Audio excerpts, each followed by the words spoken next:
رب اشرح لي صدري ويسر لي أمري واحلل عقدة من لساني يفقه قولي. إنا أنزلناه في ليلة القدر وما أدراك ما ليلة القدر ليلة القدر خير من 1000 شهر تنزل الملائكة والروح فيها بإذن ربهم من كل أمر سلام هي حتى مطلع الفجر۔ شب قدر کیا ہے؟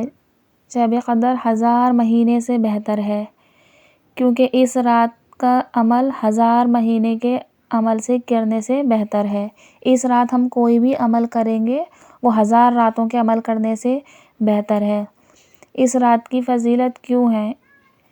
کیوں اسے شب قدر کہا گیا ہے؟ اس رات کی قدر اس بنا پر بھی ہے کیونکہ قرآن مجید اس رات میں نازل کیا گیا، مبارک مہینے میں، رمضان المبارک میں شب قدر میں نازل کیا گیا۔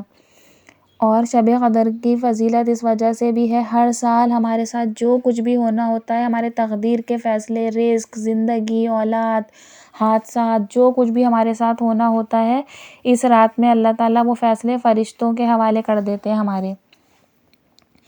اور اس رات میں فرشتے بھی کنکریوں کی تعداد میں زمین پر اترتے ہیں، اور روح الامین خود جبرائیل علیہ السلام بھی زمین پر اترتے ہیں۔ تو ہمیں کیا کرنا چاہیے؟ ہمیں اس رات سے بھرپور فائدہ اٹھانا چاہیے شب قدر کا۔ شب قدر میں ہمیں بھرپور فائدہ اس لیے اٹھانا چاہیے کیونکہ اس مہینے میں اس رات میں کیا گیا ایک اچھا عمل 1000 ماہ کے عمل سے بہتر ہے۔ اور نبی صلی اللہ علیہ وسلم نے ہمیں انہیں طاق راتوں میں تلاش کرنے کا حکم دیا ہے شب قدر۔ طاق راتیں کون کون سی ہیں؟ 21، 23، 25، 27 اور 29۔ ان طاق راتوں میں ہمیں شب قدر ڈھونڈنے کا کہا گیا ہے، اور جس نے اس رات ثواب کی نیت سے قیام کیا، عبادت کی، اس کے پچھلے تمام گناہ انشاءاللہ تعالیٰ معاف ہو جائیں گے۔ تو ہمیں اس رات کرنا کیا چاہیے شب قدر میں؟ اس رات میں سب سے افضل نیکی جو ہے وہ ہے قیام کرنا۔ قیام کرنا مطلب رات کو جاگنا اور عبادت کرنا۔ اور عبادتوں میں سب سے زیادہ کیا شامل ہے؟ زیادہ سے زیادہ قرآن مجید کی تلاوت کرنا، اسے ترجمے کے ساتھ پڑھیں، سمجھ کر پڑھیں تاکہ عمل بھی کر سکیں، اور سننا، اگر پڑھ کر بندہ تھک گیا ہے تو اسے سننے کا بھی الگ اجر ہے۔ اور لغو بات، جو بیکار باتیں جس کا کوئی مقصد نہیں ہے، ان باتوں سے پرہیز کرنا، دعاؤں کا کثرت سے اہتمام کرنا۔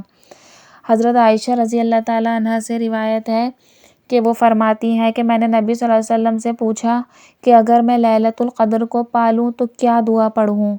تو آپ صلی اللہ علیہ وسلم نے یہ دعا فرمائی تھی کہ اے عائشہ، تم یہ کلمات پڑھنا: اللہم انک عفو تحب العفو فاعف عنی۔ یہ دعا پڑھنے کا اہتمام کرنے کا نبی صلی اللہ علیہ وسلم نے حکم دیا تھا حضرت عائشہ رضی اللہ تعالیٰ عنہا کو۔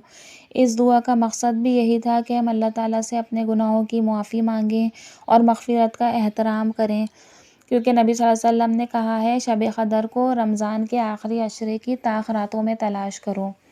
تو ہمیں بھی چاہیے کہ ہم شب قدر تلاش کریں، تب شب قدر کو ہم 21ویں، 23ویں، 25ویں، 27ویں اور 29 شب میں ڈھونڈیں، اس میں عبادت بھرپور کریں، دعاؤں کا اہتمام کریں، قرآن مجید پڑھیں، خشوع اور خضوع کے ساتھ نماز پڑھیں اور اچھے اخلاق اپنائیں، اور دل میں کسی کے لیے کینہ، بغض، حسد نہ رکھیں تاکہ ہماری عبادتیں بھی قبول ہوں۔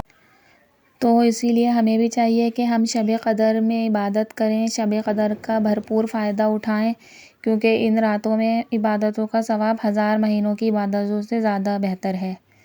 تو اسی لیے آپ لوگ بھی عبادت کریے گا، نماز قرآن وغیرہ پڑھیے گا، اور مجھے بھی اپنی دعاؤں میں یاد رکھیے گا۔ السلام علیکم ورحمۃ اللہ وبرکاتہ۔